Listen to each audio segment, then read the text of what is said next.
Welcome to Greyfriars. I'm John. I'm Tim. Welcome to this episode. This time we'll be discussing the skill shortage, the last 4 months of Greyfriars cost management, and touch upon whether we do this again, I suppose. Yeah, I was going to say, we came about this because we do sit and chat about, like most people I'm sure, chatting about what's going on in the industry, locally, nationally, in the wider sector. And yeah, we just thought we'd film it, try and capture some of our thoughts, and yeah, hopefully we'll do it again and we'll pick up some different topics, and happy to take them if they're sent in. So yeah, absolutely. Yeah, right. Good. We've been thinking about doing this for a while, John, talking about some topical issues, creating some sort of like podcast thing, get some questions in every few weeks and just sit down and have a chat about what's going on. Yeah, particularly hot topics that we're picking up in our various different events and meeting clients and other consultants in the area.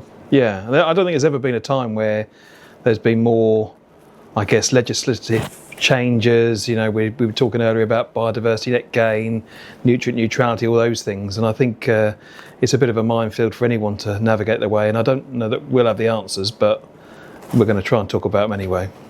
Yes.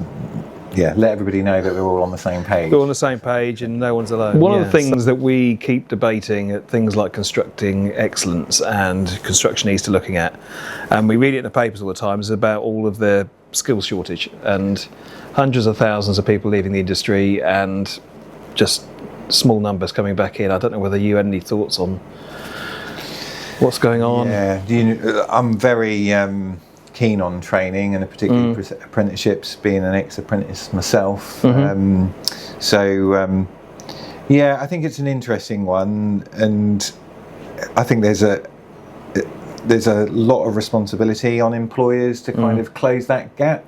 I think various groups and parties are looking in and around, but we have to look at our own house to make sure that we're given that longevity and for the future, really. So I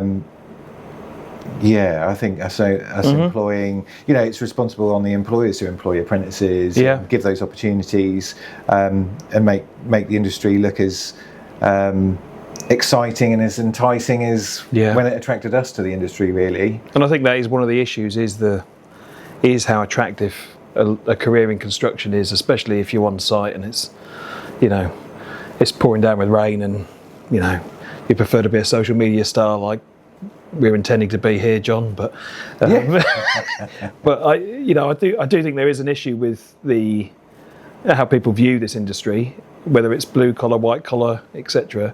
And I think it's tapping into the latest generation and finding out what they want out of a career in construction.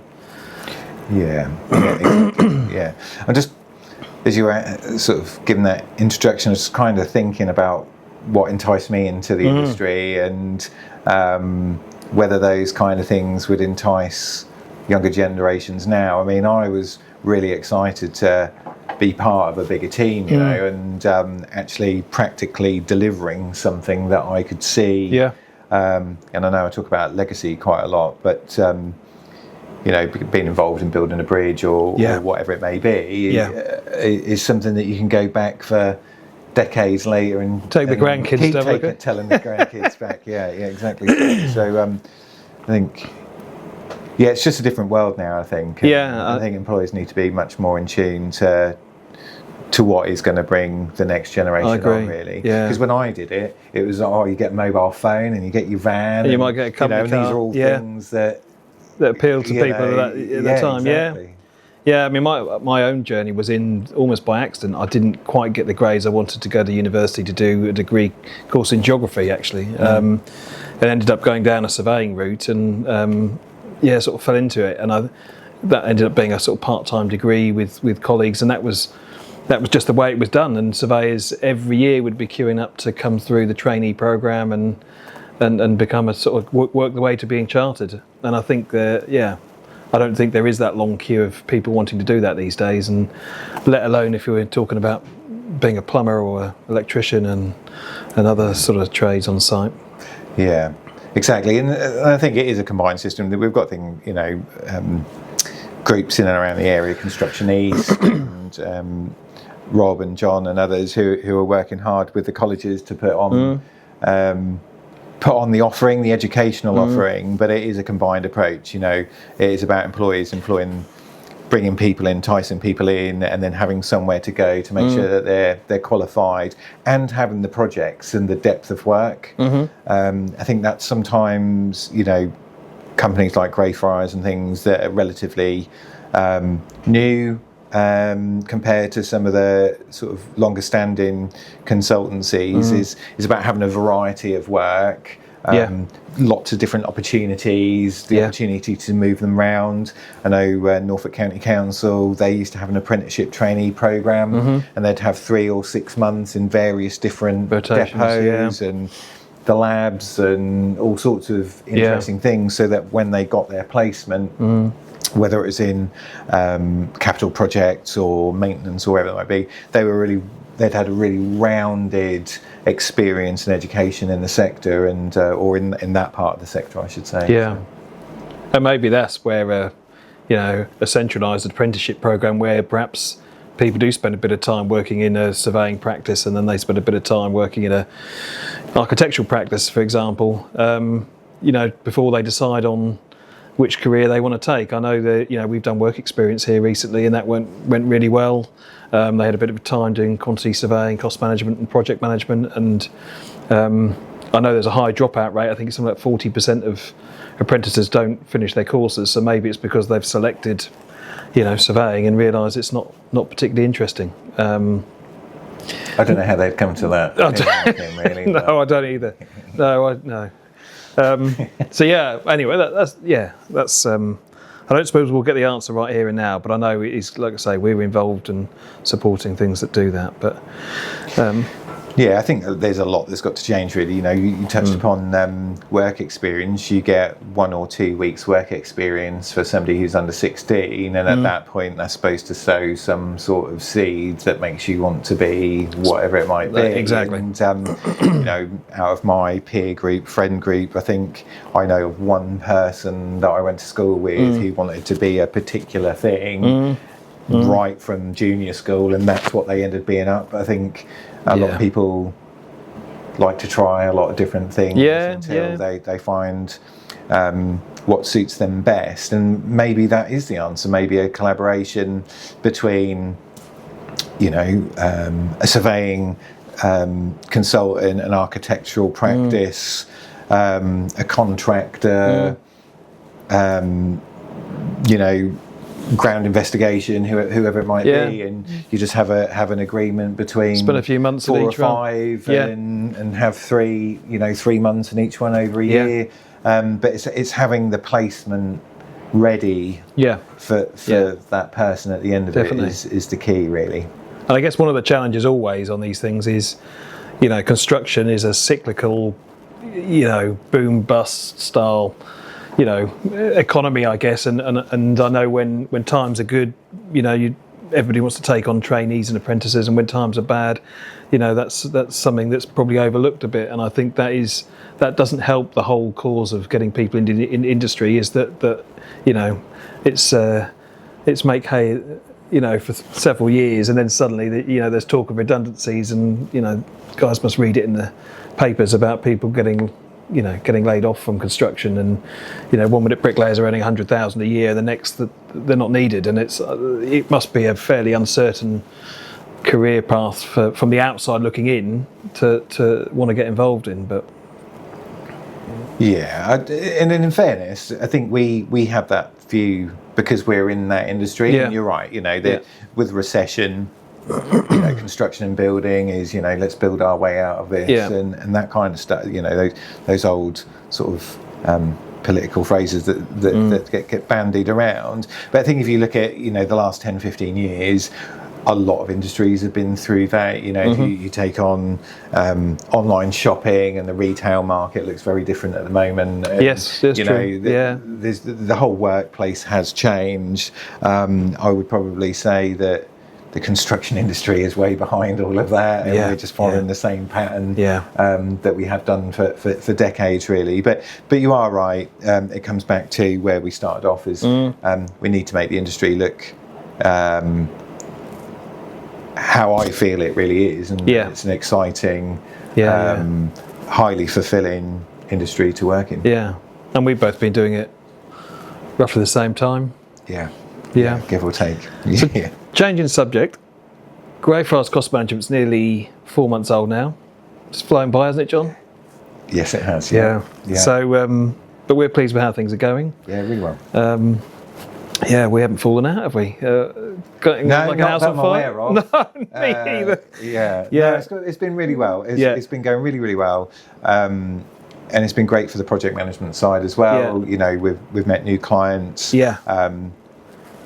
You know, new allies. I've learned so much about all sorts of different things that I was unaware of, particularly sort of the commercial and residential market and things like that. And I've really enjoyed me too. The last few months, actually. And the one hand, biscuit supply is very good. We've eaten a lot of biscuits, which is why I'm wearing a gilet and you're wearing a suit. But no, likewise, and I think probably one of the big things I've learned as well is that there are different types of project management as well. And my sort of 27 plus years, all of the project managers I knew were very similar in terms of sort of dealing with the delivery of construction projects. And I think what I've learned from you guys is that there is a whole other type of project manager that sits within those client organisations and acts as a client, sort of project director type role, and that's something that's been really eye-opening for me in terms of having been around and thought I knew most of it, realised I actually don't. So that's I think that's why Greyfriars has been sort of a bit of a hidden secret, really, in terms of what you do and how you deliver projects. Oh, thanks for that. Yeah, it's I don't know. It's just it's been good, and you know, we've always said we lead the projects as they're our own, and I think that's why we've got a really strong client base, and and hopefully the next few years will grow the business as they have, and but it is a difficult market out there at the moment. I think it's you know, there's not necessarily the flow of projects as they would normally do, but that's reflective of changing government and end of financial year, and long-term projects coming to an end, and all sorts of different things, really. So it's definitely turbulent out there. It's you know, we're earning our money at the moment. That's for sure. Totally agree. And we need to look after the staff and make sure we keep hold of our staff, and make sure that we're ready for the next phase, really. And I think, you know, from my observation again, I think Greyfriars does have a different approach to looking after the guys that work here. It does feel like a family set up, you know, not literally, but you know what I mean. Everyone looks out for each other. We you know, we do eat a lot of biscuits, and we do like to socialise together and work as a team. And that's, I think, when things are a bit tough out there, that is what you need to get through it. And I think there's more challenges ahead, as you said, with the changes with the unitary authorities coming in, and you know, what impact that has. And I think that's probably something we need to talk about in the future when we know a bit more about it. But maybe a conversation for another day, because I've got a whole view on that, I suppose, as you'd expect. But one thing we did want to include in these chats was something that wasn't related to the construction industry, I guess. And so we're sort of thinking if people have questions for us about pretty much anything they can think of. But on this occasion, we've asked the Greyfriars team what they'd like to ask us, and the question was, what was the last live music act we saw? The last live band I saw, I believe, was Mike Skinner and the Streets at the UEA. Wow. Which was mega. Yeah. Very good. How long ago was that? Too long. Too long would be the right answer, I think. I think it was last summer I went and saw that. Oh, I was there. Amazing. Amazing. Brilliant. What about you? I went last summer down to the West Ham ground and watched the Foo Fighters. Oh, very good. which was amazing actually. Yes. Getting home wasn't so amazing on the bus No, good energy though. because the I bet trains it were was some cancelled. good But energy. it was great. Yeah, really good. Yeah, excellent. Oh, good. Yeah, on my list of bands to see too. So Yeah, John, great. off construction topics, when I joined Greyfriars, and this has come up about one of our questions from staff, you had a film club running. So tell me about that. Yep. So Carol Wayne, one of our APMs, he looks after our fun committee. Yep. And for the winter series, we've had a winter series of film clubs. So a number of staff put in their suggestions for films. Carola picked out 6, I think it was, Yeah. or it could have even About been that. more, and timetabled. And I think it's every Thursday night we have a film club in the Greyfriars office. Bit of popcorn. I mean, I stayed and watched Stand By Me a few weeks ago, which I hadn't seen for a long time. Yep, And I think this week's is Footloose. it is Footloose. Yeah, So I probably sound a bit more excited about that than Yeah. one would expect. But yeah, I don't know who's filmed that. Who's put that forward? I don't know. No. But no, I think but it's been a really great thing to do in the winter months. Yeah, those dark evenings. Dark evenings. Gives people something different to do in the evening. Yeah, Yeah. it's good. Well done, Carola. Yeah, well done. Probably Carola. brings us to a close. Yeah.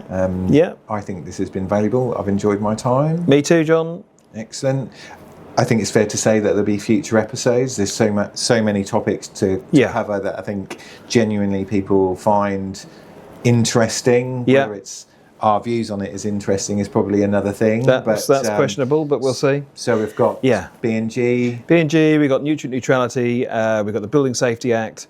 All of those issues keep evolving and not going away. So, yeah, I think there's plenty to discuss on those. But equally, something else might pop out in the press. There's stuff coming out every week all the isn't time there? that we want to talk about, and I think continued chat about the challenges the industry is facing generally is the name game. Excellent. Thanks, Tim. Thanks, John. Cheers. Thanks, everyone. Cheers. Bye.